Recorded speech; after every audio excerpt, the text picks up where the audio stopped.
Selamat berjumpa saudara dalam program Fakta Kriminal.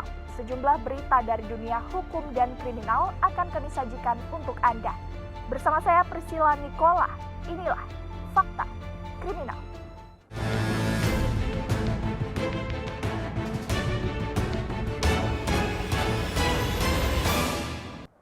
Mengawali informasi pertama dalam Fakta Kriminal, saudara, sepanjang bulan Agustus hingga September tahun 2022, Direktorat Reserse Kriminal Khusus Polda Kalimantan Selatan mengungkap sejumlah kasus prioritas, di antaranya pembalakan liar atau illegal logging, pertambangan liar atau illegal mining, hingga dugaan penyalahgunaan bahan bakar minyak bersubsidi.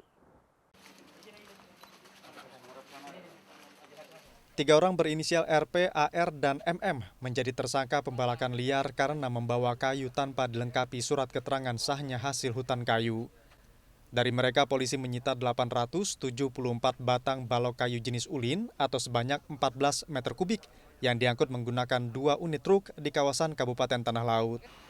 Terduga pelaku illegal logging juga sebanyak 3 orang yang kami lakukan penahanan, yaitu inisial RP, AR, dan MM. Untuk terduga pelaku illegal mining sebanyak 2 orang atas nama inisial SL dan PN. Untuk barang bukti penyalahgunaan BBM bersubsidi sudah kami sita 3 unit truk BBM biosolar lebih kurang 5.030 liter. Dalam kasus dugaan penyalahgunaan BBM bersubsidi, sebanyak 5 orang jadi tersangka yang ditangkap di waktu dan lokasi berbeda-beda di sejumlah kawasan, seperti Kota Banjarmasin, Banjarbaru, Tanah Laut, hingga Barito Kuala.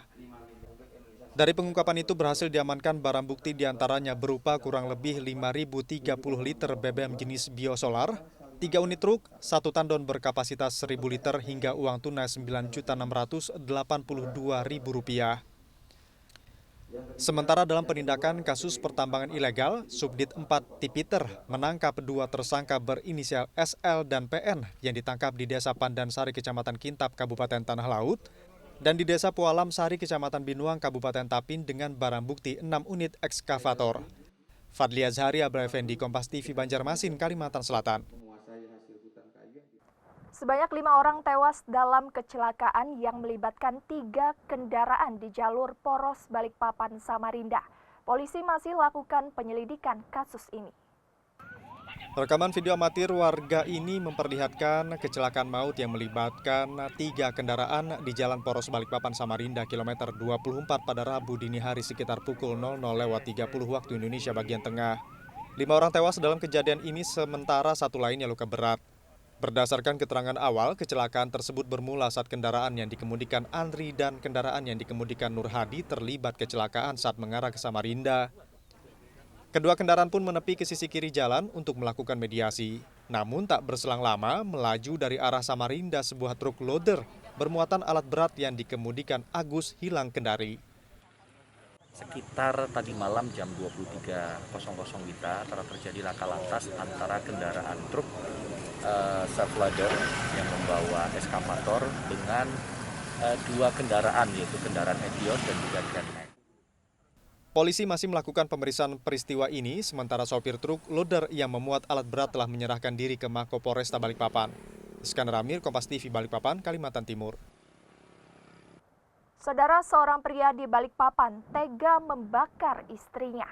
Akibatnya sang istri meninggal dunia, sementara pelaku yang mencoba bunuh diri dirawat di rumah sakit. Polisi mendatangi lokasi kejadian dugaan pembakaran seorang istri oleh suaminya di Jalan Dr. Sutomo, Kelurahan Karangrejo, Balikpapan Tengah pada Selasa sore. Di lokasi kejadian, polisi melakukan sejumlah pemeriksaan dan memasang garis polisi. Seorang saksi menyebut sempat mendengar suara ledakan dan asap yang muncul dari rumah korban dan melihat korban mengalami luka bakar serta mencoba menolong. Namun saksi melarikan diri saat melihat YS, suami korban, datang dengan memegang sebilah parang. Kaget ya kan, jadi aku pas ada ibu-ibu yang ngasih tahu aku, dia bilang butuh ambulan ya kan, jadi aku pergi ke sebelah itu, ternyata si istrinya itu sudah luka bakar. Nah ternyata si suaminya itu keluar dari kamar ngelihat bawa parang ya, orang ya kan, jadi aku langsung lari keluar. Belum diketahui motif penganiayaan pelaku dan polisi masih melakukan pemeriksaan terhadap sejumlah saksi. Dugaan terjadinya penganiayaan yang dilakukan oleh TikTok antar suami istri yang terjadi di Jalan Toto Sutomo Karangrejo, Balikpapan Tengah. Kemudian sementara korban masih dirawat di rumah sakit dan termasuk suaminya yang diduga melakukan penganiayaan juga masih dirawat di rumah sakit. Korban meninggal setelah sempat dirawat, sementara pelaku yang merupakan suami korban menjalani perawatan intensif di Rumah Sakit Kanu Joso Jatiwibowo Balikpapan karena menderita luka bakar serta sayatan pada tangannya yang diduga akibat mencoba bunuh diri. Iskandar Amir, Kompas TV, Balikpapan, Kalimantan Timur. Saudara, 6 orang pelajar yang membunuh dan memakan kucing dilepaskan dari tuntutan hukum. Mereka diberi sanksi sosial berupa pembinaan memberi makan hewan yang ditemukan di jalanan selama 3 bulan. Aksi pembunuhan dan memakan kucing yang dilakukan oleh 6 orang pelajar di Kota Palangkaraya sempat viral di media sosial. Polisi lantas mengamankan ke-6 pelajar tersebut di Polsek Sabangau, Palangkaraya dan memanggil pihak sekolah, orang tua dan pemilik kucing. Melalui hasil pertemuan, polisi membebaskan ke-6 orang pelajar tersebut serta menyerahkan sanksi sebagai pembinaan pada hasil kesepakatan. Untuk anak-anaknya kalau permintaan saya mulai kemarin sampai sekarang ini jangan dilanjutkan. Itu masih anak-anak, biar sekolah, generasi terus. Saya sampean dulu siapa? Kalau nggak dari anak-anak itu dibeli pelajaran aja. Menyampaikan pernyataannya dan pada intinya kami dari pihak kepolisian Polres Kota Palangkaraya dan khususnya Polsek Sabangau dalam hal ini berdiskusi dengan elemen masyarakat yang terkait komunitas pecinta hewan maupun orang tua milik hewan sepakat untuk mengembalikan anak-anak kita ini yang masih di bawah umur ini supaya tidak menghambat proses belajar mengajar di sekolah. Ke-6 orang pelajar tersebut dibebaskan dengan alasan masih di bawah umur serta agar bisa melanjutkan pendidikan. Sebagai sanksi pembinaan, mereka wajib memberi makan hewan di jalanan yang ditemukan dan diabadikan di medsos selama 3 bulan. Kasus ini diharapkan menjadi pelajaran untuk tidak sembarangan membunuh dan memakan hewan. Kurnia Targan, Kompas TV, Palangkaraya, Kalimantan Tengah. 26 kg sabu dan 3.000 butir pil ekstasi dimusnahkan Polda Kalimantan Selatan. Tetap di Fakta Kriminal.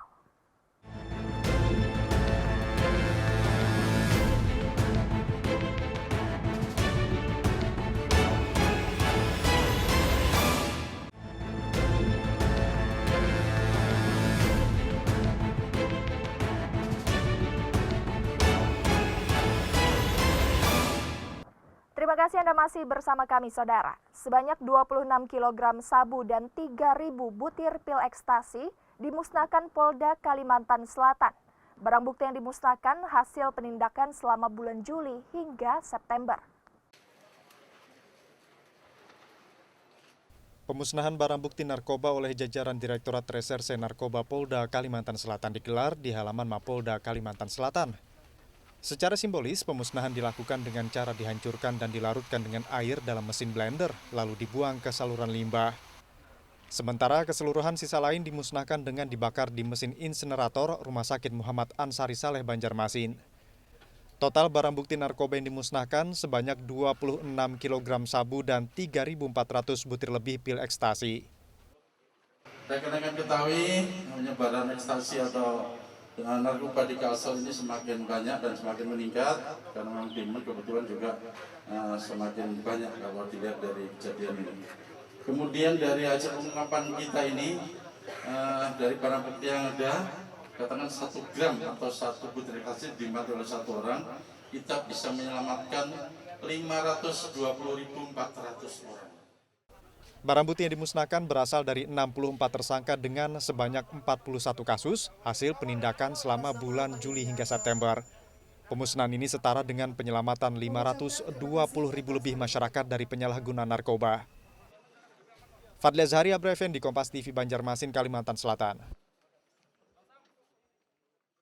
Polisi membekuk jaringan narkoba asal Kalimantan Timur. Satu di antaranya mengaku sebagai polisi. Selama 2 pekan, polisi meringkus 4 tersangka pengedar narkoba di Kalimantan Timur. Satu tersangka berinisial LA bahkan mengaku sebagai anggota polisi dalam aksinya mengedarkan narkoba. Dari tangan tersangka berusia 40 tahun ini didapati seragam serta lencana kepolisian hingga pistol airgun.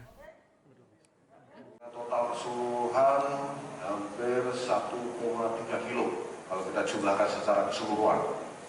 Jadi yang jumlah PP yang paling banyak adalah pada saat minggu pertama yang kita melakukan pengungkapan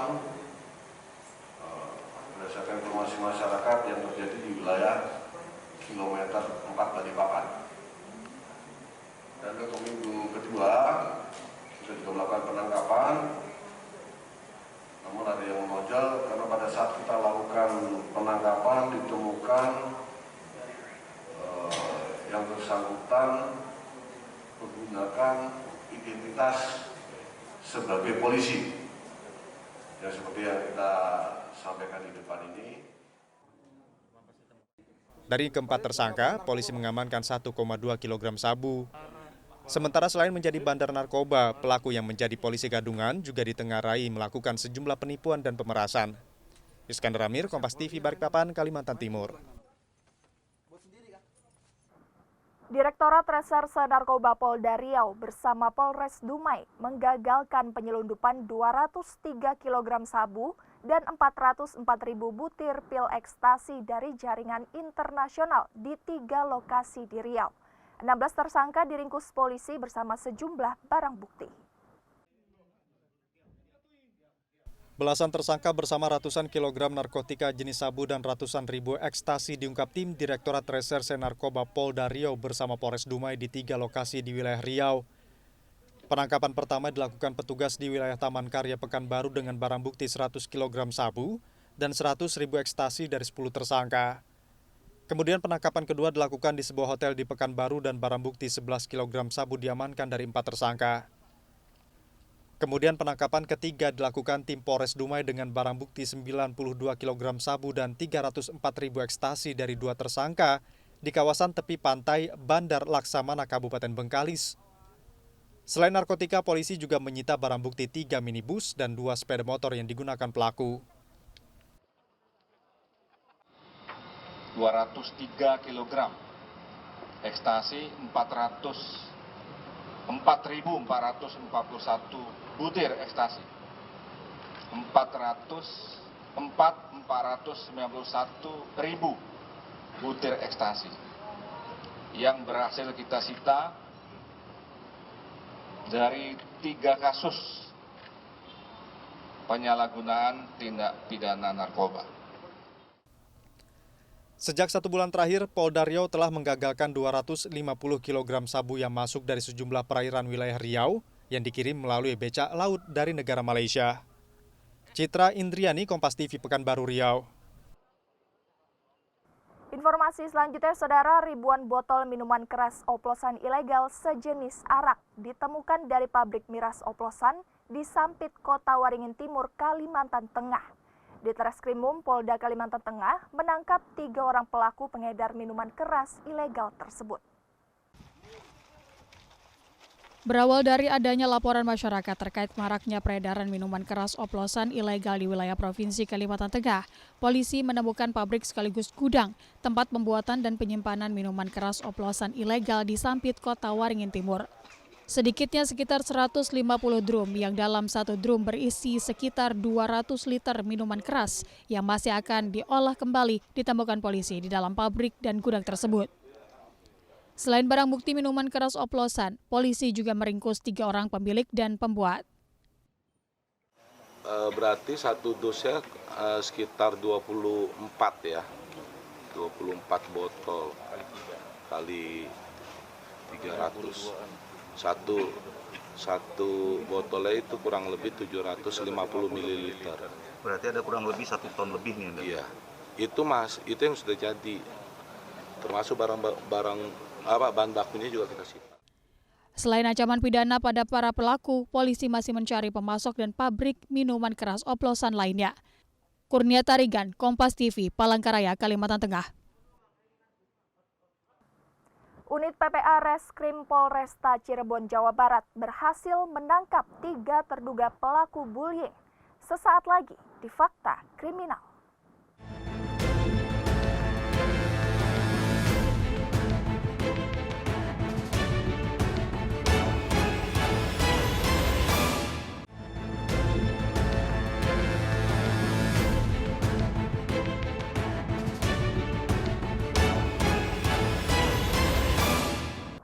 Unit PPA Reskrim Polresta Cirebon, Jawa Barat berhasil menangkap 3 terduga pelaku viral bullying terhadap penyandang disabilitas.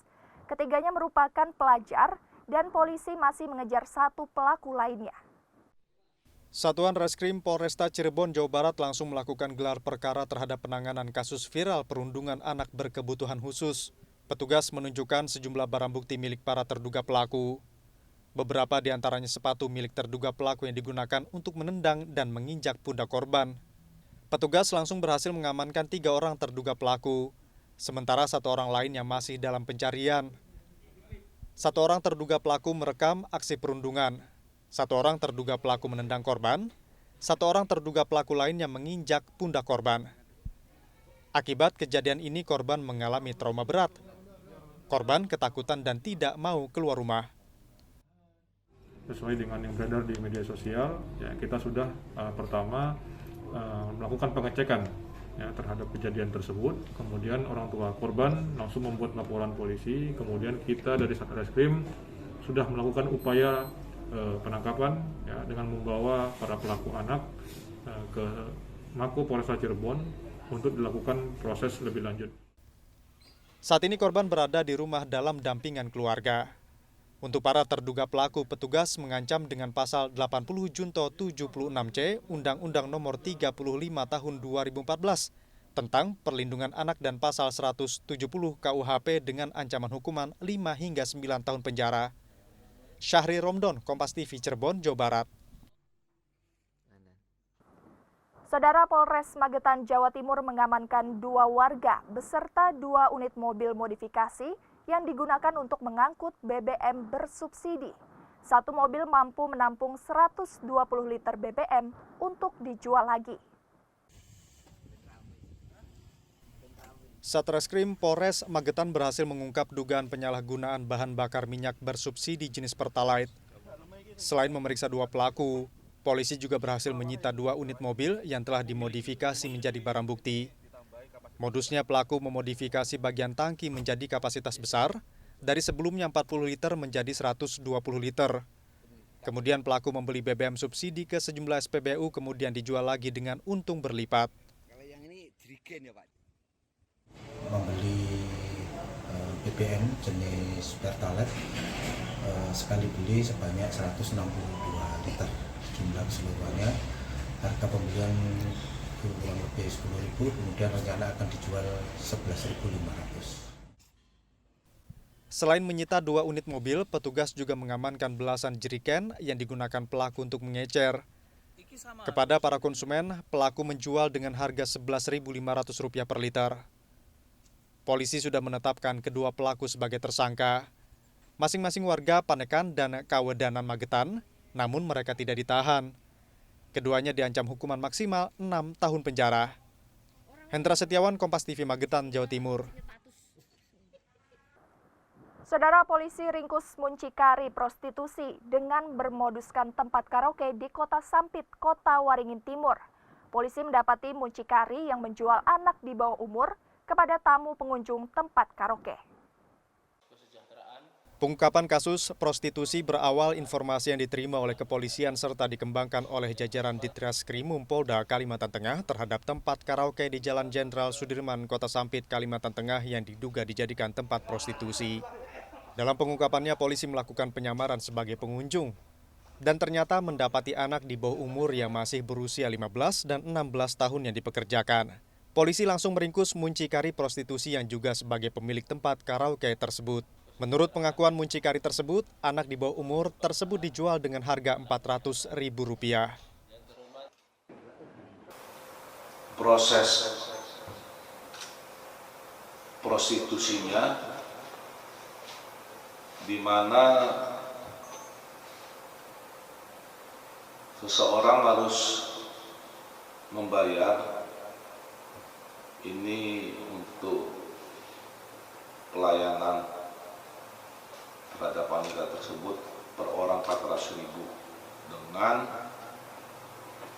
pembagian 350 untuk korban dan 50.000 untuk tersangkanya. Polisi masih mengembangkan kasus ini termasuk akan memburu pencari dan penyedia anak di bawah umur yang berasal dari luar Pulau Kalimantan dengan imbalan sejumlah uang dari setiap anak di bawah umur yang akan dikirim ke Sampit. Kurnia Tarigan, Kompas TV, Palangkaraya, Kalimantan Tengah. Satuan Reskrim Polresta Cirebon, Jawa Barat menangkap ibu angkat yang diduga melakukan penganiayaan terhadap anaknya yang masih berusia 6 tahun. Polisi juga sudah menetapkan ibu angkat ini sebagai tersangka. Unit PPA Polresta Cirebon menangkap wanita berinisial WA asal Kecamatan Pabuaran, Kabupaten Cirebon. Wanita berusia 43 tahun ini diduga menjadi pelaku tindak kekerasan terhadap anak angkatnya sendiri hingga mengalami luka-luka. Pasca mendapatkan laporan, tim PPA bersama Polsek setempat mendatangi lokasi. Petugas menemukan anak tersebut dalam kondisi lemas dan demam. Petugas juga menemukan sejumlah bekas luka di bagian kepala, telapak tangan, lengan, punggung, dan lainnya. Petugas juga melakukan visum untuk mengetahui kondisi tubuh korban. Pelaku telah diminta keterangan bahwa dugaan penganiayaan itu terjadi karena kondisi pelaku yang tertekan. Ibu angkat ini juga kerap mendapatkan tindakan kekerasan dari suaminya. Akibatnya saat tidak kuat menahan tekanan itu, terduga pelaku melampiaskan kepada anak angkatnya. Di sini kita mengamankan pelaku yang berinisial AM, ya, umur 41 42 nih, Bu. 76. 43 ya. 43 ya, alamat di Sukadana, Pabuaran, Cirebon. Ya, di sini korban masih di bawah umur, ya, adalah anak angkat dari yang bersangkutan. Atas perbuatannya pelaku terancam pasal 44 Undang-Undang Republik Indonesia nomor 23 tahun 2004 tentang penghapusan KDRT dan atau pasal 80 Junto 76C tahun 2014 nomor 35 tentang perlindungan anak dengan ancaman maksimal 10 tahun penjara. Syahri Romdon, Kompas TV, Cirebon, Jawa Barat. Berita tadi mengakhiri program Fakta Kriminal. Saksikan terus program menarik lainnya di Kompas TV Independen Terpercaya. Hati-hati dan tetap waspada dengan segala bentuk kejahatan. Hindari narkoba, selalu hidup sehat dan tetap patuhi protokol kesehatan. Situasi memang terus membaik, namun kita tetap waspada karena COVID-19 masih ada. Selalu pakai masker saat beraktivitas dalam ruangan, vaksinasi lengkap dan booster untuk perlindungan sempurna demi imunitas kita semua. Saya Prisca Nikola dan seluruh kru yang bertugas undur diri. Terima kasih dan sampai jumpa.